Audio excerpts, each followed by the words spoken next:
Welcome to the Get Real Podcast, your high-octane boost of full-on reality therapy for personal, business, and investing success with your host, Ron Phillips, because somebody's got to tell it like it is. Hey, everybody. Welcome back to the Get Real Podcast. Ron Phillips, Heather Marchant here for another incredible show. This is one of my favorite topics that we're going to talk about today. This is fantastic. In the middle of another syndication, and in about 30 days, we're going to close. So I'm super pumped to be able to save, not only to make money. I mean, deals have to be profitable, but I'm also super pumped to be able to save a huge amount of money on my taxes. And that's what we're going to talk about today. We have Joe here who has saved me, good Lord, has to be, I mean, easy six figures. I don't know how many six figures. I don't know how many figures of six there have been saved because of Joe. A lot of them. A lot of figures of six that have been saved in taxes because of Joe. So welcome to this show. I think Heather's going to give you a proper introduction. This is how I do it. Joe, Heather's going to give you a proper introduction so everybody knows who you are and all about you. Yeah, I'm the proper one around here. Look out. Joe Viery is the founder and president of U.S. Tax Advisors Group, Inc., and his firm specializes in engineering-based IRS compliance strategies that help owners of investment real estate, which is a lot of our clients who love Joe, reduce or eliminate state and federal income taxes. Ooh. He has been in the cost segregation industry since 2007. So, drum roll.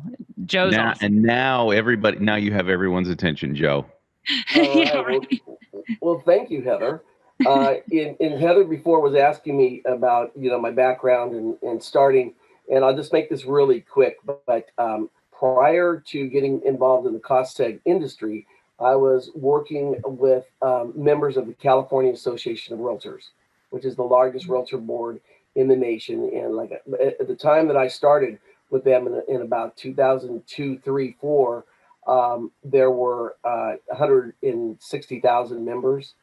And I had one guy who kept bugging me all the time about learning about this new technique that he thought would help my clients. And I kept blowing him off because I thought it was the sales routine. And finally, about a year after he bugged me constantly, I said, okay, let's go to lunch. He told me about this strategy, which was IRS compliant and would save owners of property income taxes. So I had a couple of clients that needed it immediately. I had one guy that was going to write a check out for $110,000 to the IRS. And I was able to circle back and save him from writing the check to $110,000. He was a owner of a hotel in San Diego. And so basically, in 2007, if you remember, we were on a cliff and then we fell off the cliff. Yeah. We went straight down. Well, my career with the California Association of Realtors ended because nobody was buying property. The membership was way down. Real estate in California was very tough. And so a company that I worked with doing that one project called me up and said, why don't you come work with us? I think you'd be a great fit. So I started working with them. And I never slowed down. I forgot all of my other licenses, financial planning. I was a financial planner, all of this stuff, which is very boring. And I got involved in cost segregation, and it never slowed down. It just took right off, and I've been busy, since 2007. No slow. Wow, very interesting. I mean, the steep cliff and everything that you dealt with, at least people got to save on taxes before, so that's good. Well, it was weird. Here's the deal, though. And I don't know how I fell into this, but I was just lucky to the universe, whatever you want to call it, is that my clients were the ones that had a lot of cash. Yeah. And while the rest of the real estate industry was falling off the cliff, they had cash. And guess what they were doing? They were buying real estate. And buying, baby. That's right. They needed to pay a lot of income tax. So back in 2007, they were going like, wow, this is so great. We're buying all these hotels and homes and apartments, and we have a really difficult tax position. And now we find out about this. So I got lucky. Yeah, that's cool. Very cool. So our clients have raved about you because of using cost segregation for even single family or multifamily. Ron has used it obviously in the apartment space, as well as a couple of our clients who are playing in that space. But how is this applicable to, I guess, the average person who's buying rental properties? Well, and that's the good thing. I mentioned the hotels. I mentioned, seriously, one of my clients, I saved millions, like $15-20 million a year, because they were like a $10 billion company. Anyway, but we've developed another strategy, another technique where we can do, I would say, off the top of my head, we can go as low as a $30,000 building basis Hmm. for any type of building. And obviously, most buildings that are under $100,000, between under $500,000, are going to be single family homes. So we found a new a niche that nobody was catering to, and what we've done to get around, and the constant a comment that I get is like, "Oh, I thought this was going to cost me $5,000," and I'm going, "No, it's going to cost you $350." Oh, should I mention the price? Anyway, bottom line is we developed what's called the modeling technique, where we don't have to go to the building and we don't have to do a detailed engineering approach to the building. We can look at everything through pictometry software, and my engineers can evaluate the building with all the information we can basically get online. And then we can turn around and do a statistical analysis that will have the same effect to accelerate depreciation. Very Yeah, it's cool. so cool. That's like it's a game changer for the industry because cost segregation studies are so expensive. The traditional cost segregation study, it doesn't make any sense to use it on smaller properties. No. 500,000 and less. It just doesn't make Yeah. any sense until we met you, and then of course it does. And you've done like 60 some odd houses for me and a bunch of apartment buildings, and in every instance, every little bit helps, right? So I mean, and then our clients, I know Heather's used you, and I know a lot of our clients have too. But the ability to use these techniques that the IRS put in there, legal techniques that they've put in there to, defer taxes, eliminate taxes for a specific year. Those are gifts from the IRS that they put in there for us to use. Yes. And man, people should be using them more often Well, than here's they the are. situation. I use this example is that, I'll talk to a client and I'll go, okay, now you're in your single family home. That has a straight line depreciable life of 27 and a half years. And I will say, now look down at the carpet. Do you think that carpet's going to last 27 and a half years? And everybody goes, are you kidding me? 1 year. My tenants, 1 year. No, but they know that, and I say the IRS has hundreds and hundreds and hundreds of building components that they have through the IRS court system have designated lives that are shorter than 27 and a half years. So it's legitimate. It's the correct way to depreciate a building if you think about it. You want to put everything in its right life. You don't want to just divide by 27 and a half. Anybody who has children out there, anybody can take the building basis, which is the acquisition cost minus the land. Land is not depreciable, and divide by 27 and a half. And that's why a lot of accountants love straight line, because they don't need me. Easy. They can easily divide by 27 and a half. They want to do it the right way. They need an engineer to break down everything according to IRS regulations. Yeah.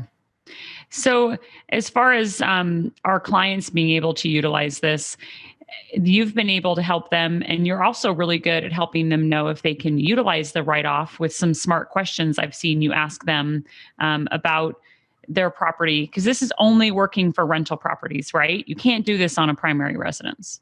Correct. I get that question a lot. So, what sort of things do they need to know, or does someone need to know to see if this is a good fit for them?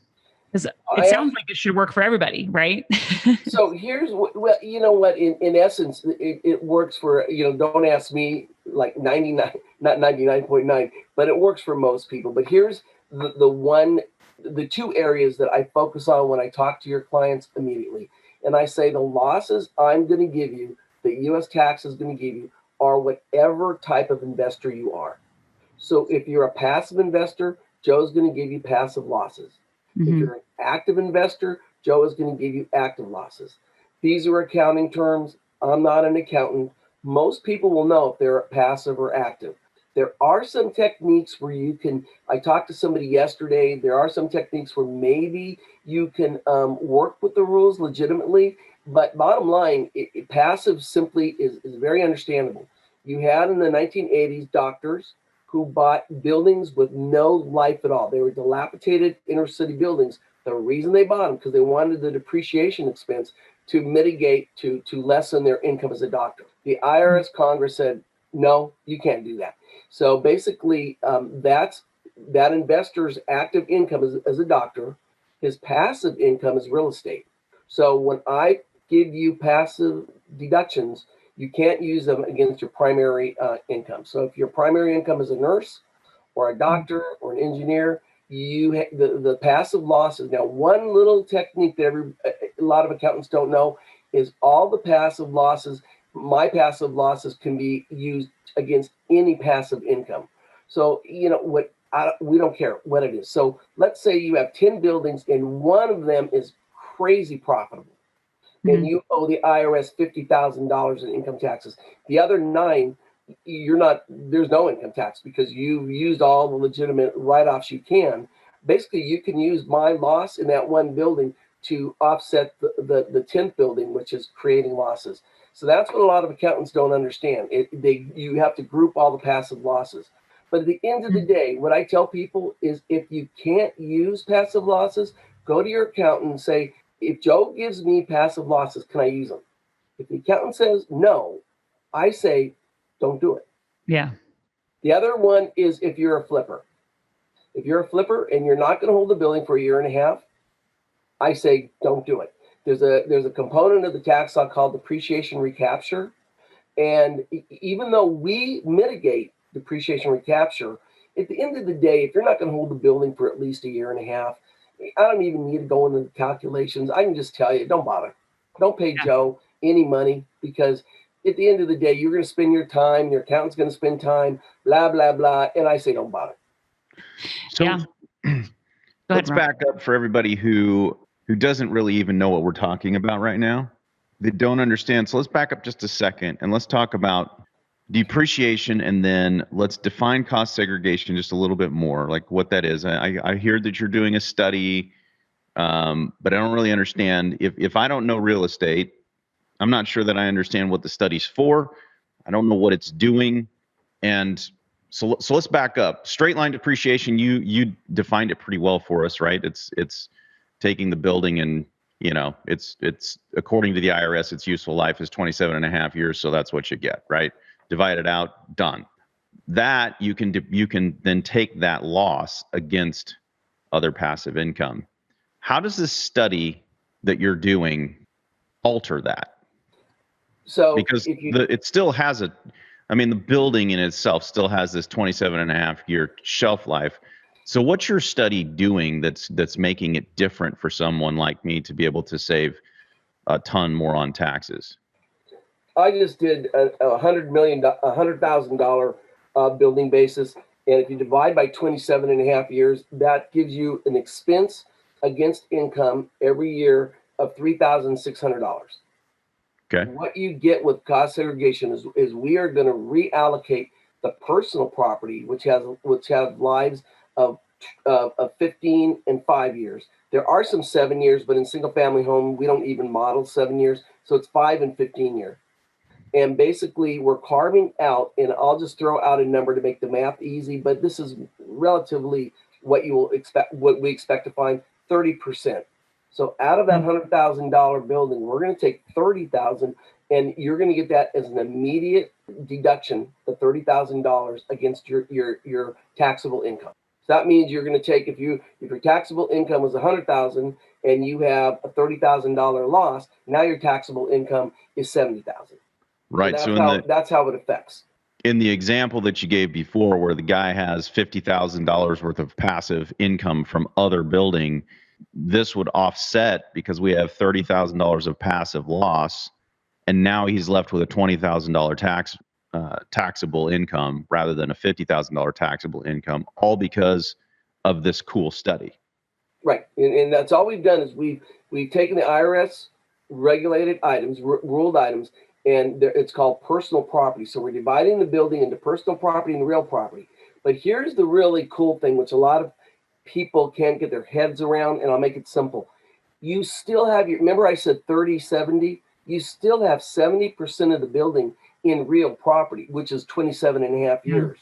So when I give you this incredible loss, you're still going to get a lot of losses over the next 27 and a half years. So I gave you the idea that $3,600 every year of using straight line. If you do acceleration and I give you that 30% up front, I don't know what it's going to lessen to, but approximately your losses will be maybe 3,300 instead of 3,600. So you're still going to get a huge loss. You're just not going to get quite as much. And the advantage is the time value of money. If I give you the losses up front, I want you to take those losses, not pay $30,000 in income tax, and I want you to call Ron and Heather, and I want you to buy more real estate with that $30,000.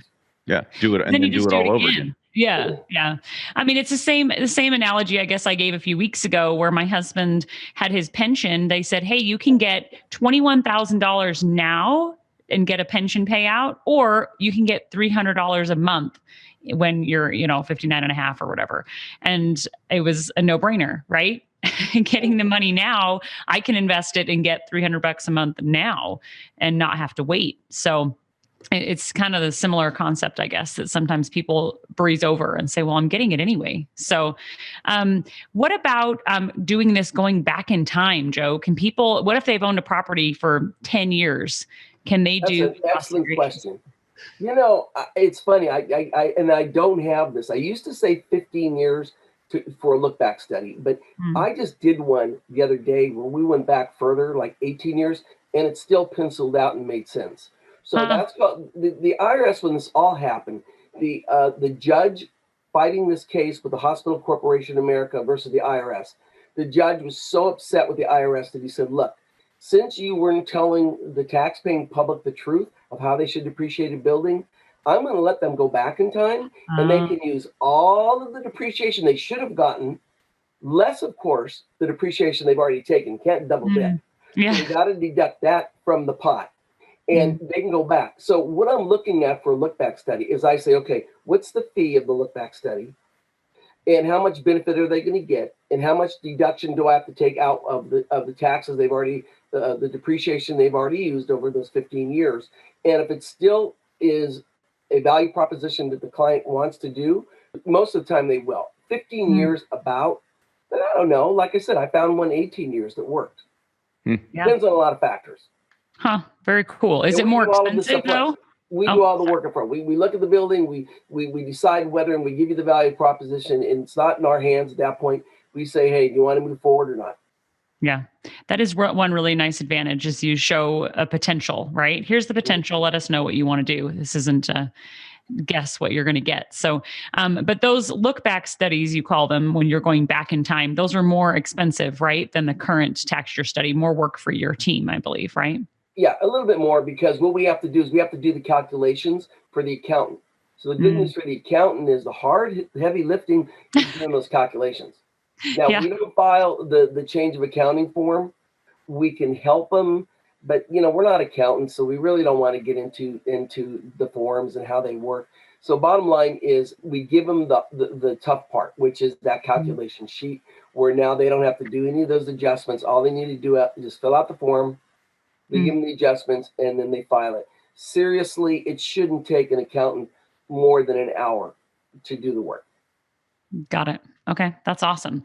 Because a lot of our clients that come to us maybe have owned rental property before. So they'll come to you with current property they're purchasing for the current tax year. And then they'll say, well, what about these other properties I already own? And you're able to help them with that too, which is awesome. Okay. Very cool. Yeah. So talk to us a little bit about the depreciation, the 5 and 15 year, because the IRS, I believe this bonus depreciation is only through 2022, right? So that writing off upfront in one lump sum could go away. So what would be the advantage of doing a cost segregation study if we no longer have that bonus? Yeah, the advantage is that one of the important factors to understand is that my losses carry forward. I use the word, forever, but that's not really true. I think it's 15 years max. But in reality, that is forever because I'll be honest with you, most people don't own a property for over 15 years. There are some, Yeah, but most very people few. don't. Most people exchange, they build their portfolio, they get into multifamily, etc.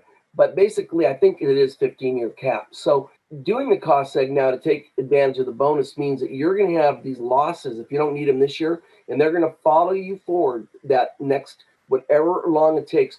To the example we use, the 30,000 in losses, you use 5,000 next year, you do 10,000 next year, you do 10,000 next year, until your losses are gone. So you never get hurt with my losses. You can never lose money. It's just, again, the time value of money. And so I would just tell folks, if you're not going to need these losses for the next 10 years, then don't do it. Yeah. But bottom line is, I would take advantage of bonus. It's not going to be detrimental not having bonus. It's just really cool to take 100% of my losses and cut a boom, give them to you all in 1 year. If It I is don't really give them to cool. you in 1 year, it's going to be over time. It is really cool. Really And, cool. That's really cool. you know, $30,000 loss. it's through, if it's through 2022, it may be shut off sooner than that anyway, based on the election, because the new proposed tax plan is insane. So Have you seen the new tax plan? yeah, the proposed one from Biden Okay. is crazy. It's absolutely crazy. So hopefully he doesn't get the Senate and the House and then is able to enact his tax plan, because it's it's horrendous. Not to make this political or anything, but it's horrendous. So Yeah. I mean, feel however you want about him and his personality and whatever else, but his tax policy is ludicrous. Yeah. He wants to do away with 1031 exchange, stepped up basis, bonus depreciation. I mean, it's insane what he's. It'll kill investment in the country. There will be. I'm sure there'll be another loophole we'll have to find, Joe, to be able to make it. I mean, let's just be honest. Those morons don't pass policies like that without making a loophole for themselves. We'll just have to figure out where it is, and find it, right? But I'd like to talk real quick about the depreciation recapture, right? Because I get a lot of questions about that. People are like, well, yeah, but why would I even do this? Because if I sell the property in 5 years, I just got to pay depreciation recapture anyway. So what's the point? I pay the taxes now or I pay the taxes later? True. And getting back to the time value of money, one of the parts of that equation is if I give you money today, we set it up for a year and a half. If I give you $1 today, what can you do with that dollar? Let's say you're going to have to pay it back in a year and a half or 2 years or 3 years or 4 years. Let's make it 5 years down the road, that dollar. If you put it in a savings account at what's the savings account get? 1% interest? Yeah, it's Doubt it, but I would say I don't think mine does. Maybe 0.75 of 1%. Yeah, I would maybe. say don't bother doing cost segregation. But what I find with most of your clients and Ron and Heather is that if I give them $1, they're going to make sure that your IRR, your internal rate of return, is sufficient enough that you're going to take that dollar, even if you have to repay it. If you have to use that money for 5 years and then you have to repay your dollar back, well, that's still a great deal. So when I look at depreciation recapture, I'm looking at those things. That's why we made, I'm sorry, it wasn't me. It was CFOs that I know have come up with a year and a half. They say if you can do something with that dollar, you're a good investor. Then a year and a half is the minimum that I would look at owning a home. Okay, so that on the table. The one other principle I'm going to leave you with in depreciation recapture is without doing cost segregation, you are going to have to take that 27 and a half years and then whatever you've taken in depreciation and pay that recapture back at the 25% tax rate.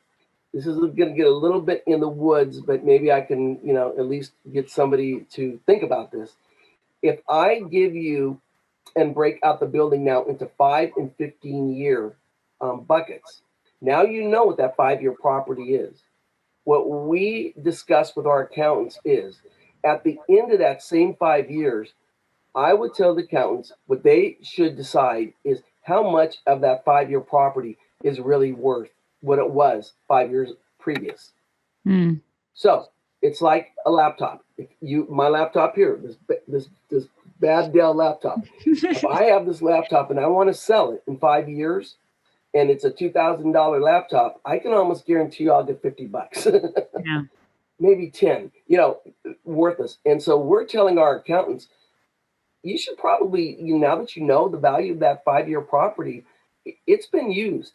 Yeah. The fifth year, 100% of it is off the table. What does that mean off the table? It's off the table for depreciation recapture. It will not be counted toward your 25% tax.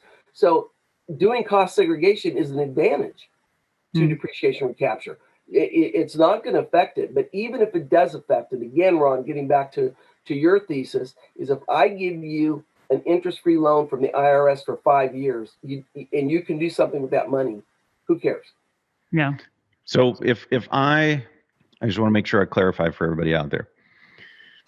If I do a cost segregation study on an apartment building and I keep it for 5 years, and then, I decide I want to sell it, and, I sell it for more than I bought it for because, I'm good at investing, right? I'm gonna sell it for more than I bought it for. So obviously I'm going to have a gain, and my basis is reduced, right? Because that's what losses do. They reduce my basis. And so I have a larger spread, which I'm going to have to pay capital gains on. What you're saying is that I really wouldn't have reduced my basis that much because I've actually used the depreciation. So it's real depreciation. So whatever portion of the depreciation that I received that was 5 years, I don't have recapture on the 5-year pieces. I only have recapture on the 15, 7, and 27 and a half years. Well, on the 15-year, then that I would take off the table as a third of that 5 years, and so you'd reduce your 15-year. You'd have all of your 5-year, and when I say reduce it or all of it, I mean I would make a claim, not to be greedy, but I would make a claim to the IRS, or I would tell the IRS that there is some value left. If I find $20,000 in 5-year property, I'm not going to go to zero and say we used it all up. The laptop still has a $50 residual value. Now, what that value would be is between you and your accountant. Yeah. So I would assign something, but basically I would tell the IRS, hey, my 5-year property after 5 years is disposed of. I've used it up. That carpet could have been twice. No, I don't necessarily have to have replaced the carpet for it to be used up, right? No. Yeah. Yeah. So I mean that's a big benefit. So if you're into a property for 5 years and you've used up however much that is, and there's not as much recapture, that's a big deal because you don't get to do that on 27 and a half years because you never broke it out, so nobody knows, and Exactly. so you're recapturing the full amount, right? Right. And most of the accountants, honestly, and it's not to blame them, but depreciation is a subject that most accountants tend to avoid. They know enough. They know how to divide by 27 and a half. But when it comes to issues like depreciation recapture, until we explain the thesis behind this, they don't even think about it. So your accountants probably would need you to say, hey, call Joe, because he's got something that he wants to explain to you, and then you can decide if you want to apply. Because I mean, if the accountant doesn't want to, I'm not giving tax advice. I'm just telling him that my accountants that work for me, this is what they would do. Right, and that makes sense. I mean, that makes all the sense in the world to me. So what if you did a 1031 exchange? So what if you sold a property, maybe you held it for 5 years and you'd taken cost segregation, you'd accelerated the depreciation on it, and you do a 1031 into a new property and you do a cost segregation study on that?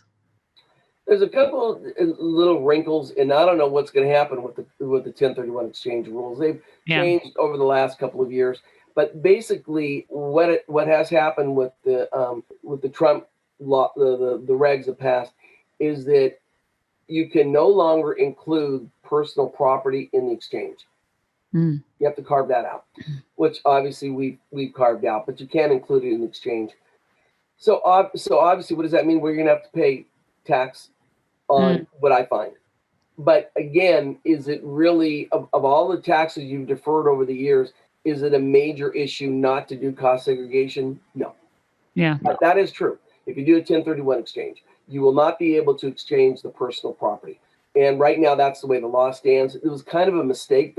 I was told it was a mistake the way Congress wrote the law, and they've just never. Most laws that they write are mistakes. Yeah.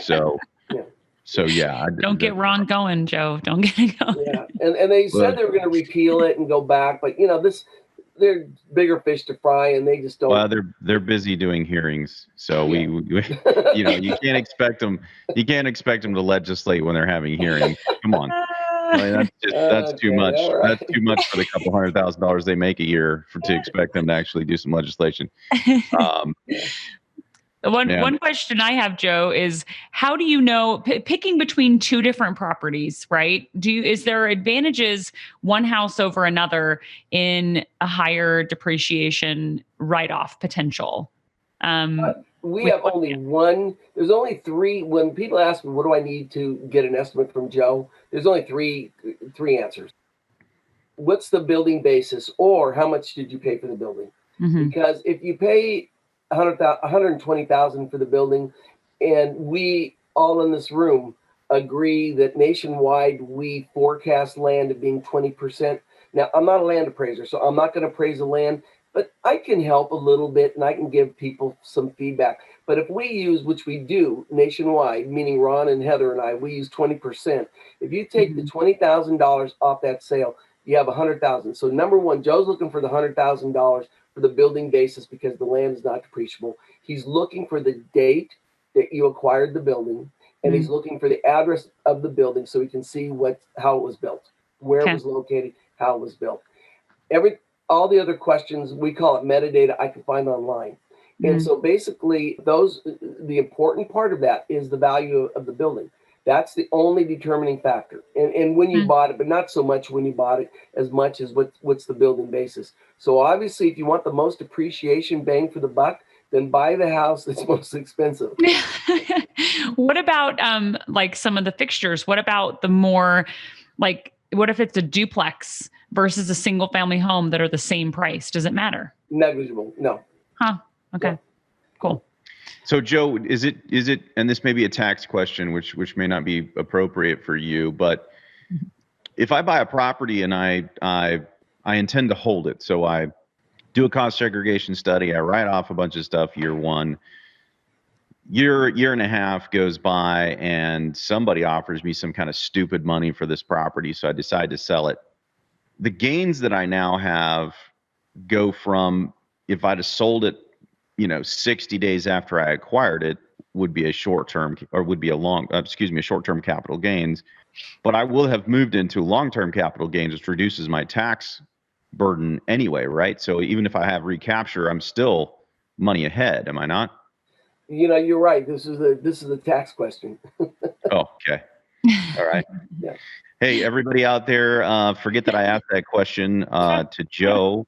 And I will I will redirect that to my accountant and get back with you all on it. But it's certainly Ron is correct. Just so everybody knows, it's just that that's kind of crossed the line into tax questions. And fairly, I'm not. To be fair, I'm not an accountant. So Joe is not playing an accountant today, nor is he an accountant, and neither am I, and neither is Heather. So yeah.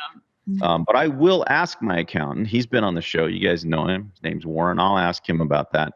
And I'll get back to you guys. And I've got another question. Sorry. I get all the questions from clients. So I'm like, all right. So the bonus depreciation, that Tax Cuts and Jobs Act that, started this whole thing, which we love. What are the parameters in being able to use that bonus depreciation of writing it all off in front in year one? Parameters. Is it apply to all properties? Can I have a property I bought 10 years ago and utilize that bonus depreciation? Let's say you're a passive investor and you bought properties, in 2005, 10, 15, and then a bunch in 2020.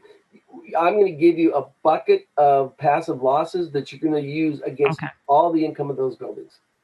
Okay. And they're all passive investments. Now one thing I did want to explain a little bit.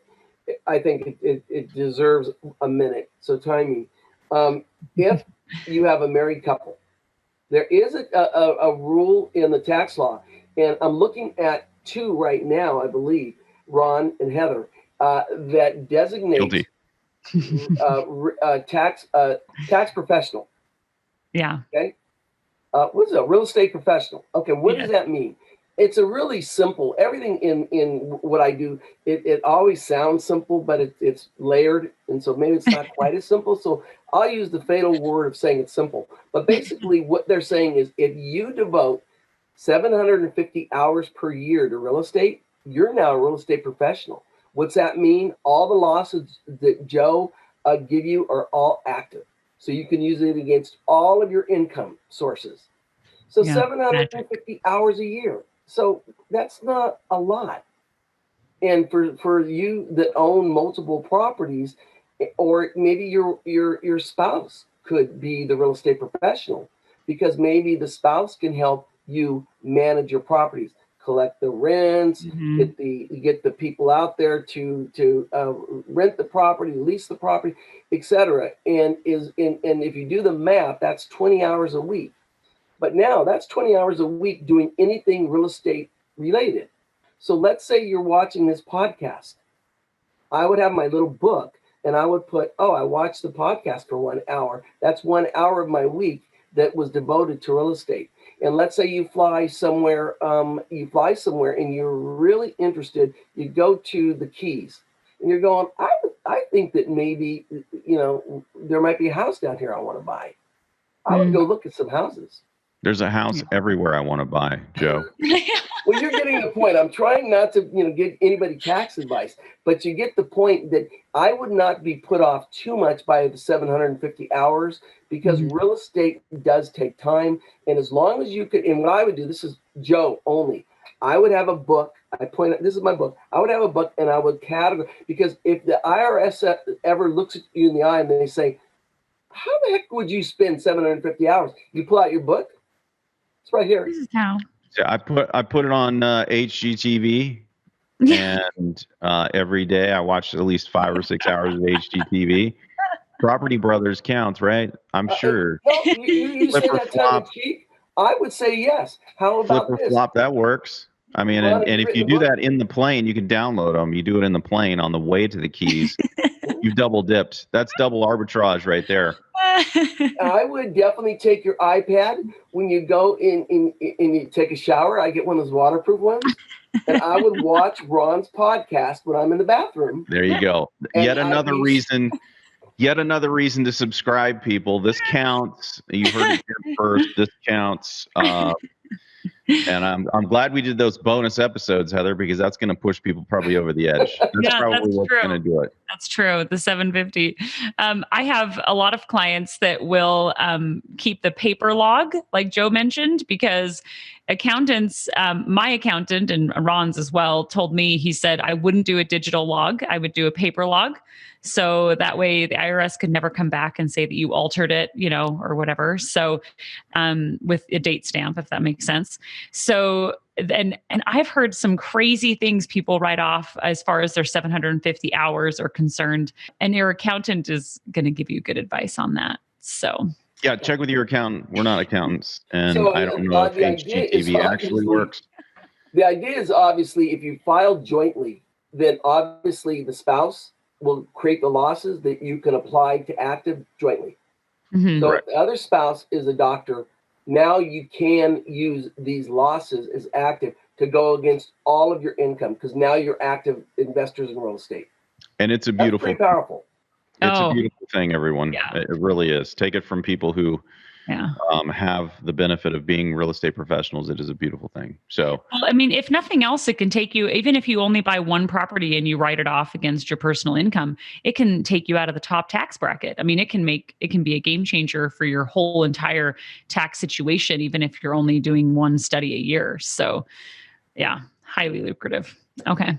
And so as far as the real estate professional piece, the one thing I would add too is that it has to be your main source of time spent. So the 750 hours, and then you can't work a full-time job and file taxes as a real estate professional. That's a simple Google search, not accounting. Yeah, and stuff. It would be pretty hard to prove that you did 750 hours if you're working a full-time job anyway. So anyway, I mean, I think this has been great, Joe. I learned, gosh, I don't know how many years ago I learned about this, but it was a game changer for me. It's been a game changer for tons of my clients. Hopefully everybody out there found some really big benefit in this, and understanding what it is and what it means, how it works, and that, if anybody out there wants to work with Joe, they can reach out to us. We'll get you in contact with him. Invest RPC. There it is. Invest at rpcinvest.com. One thing too that we didn't really address, it's almost cruel that we're, sending this out in November, because if you put a property into service by December 31st, you close on it, have a tenant in place, you get the write-off for that year. So we are busier than ever right now because we've educated our clients on cost segregation for the last couple of years, and they all know it. Right? Including myself. I'm closing on a fourplex this week and a triplex before the end of the year, all so I can send them to Joe and get the apartment building before the end of the year. That's true. Apartment building. Yeah. And if you're out there looking at syndications, if you're looking at properties for you, if you're looking anything that you need tax write-offs for this year, you need to make sure that they're going to close this year, right? Yeah. So if you need some help, reach out to us. Invest at rpcinvest.com. We can help you out. Joe, really appreciate your time.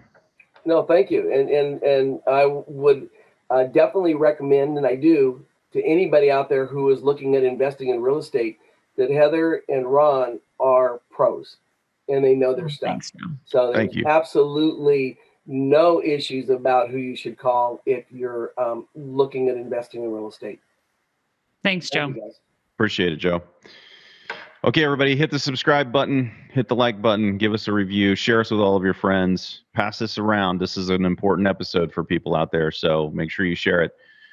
Till next time, make something happen, guys. Get on made. Clock's ticking. Clock's ticking on this year. If you're going to make something happen, you better make it happen right now. This has been the Get Real Podcast. To subscribe and for more information, including a list of all episodes, go to getrealestatesuccess.com.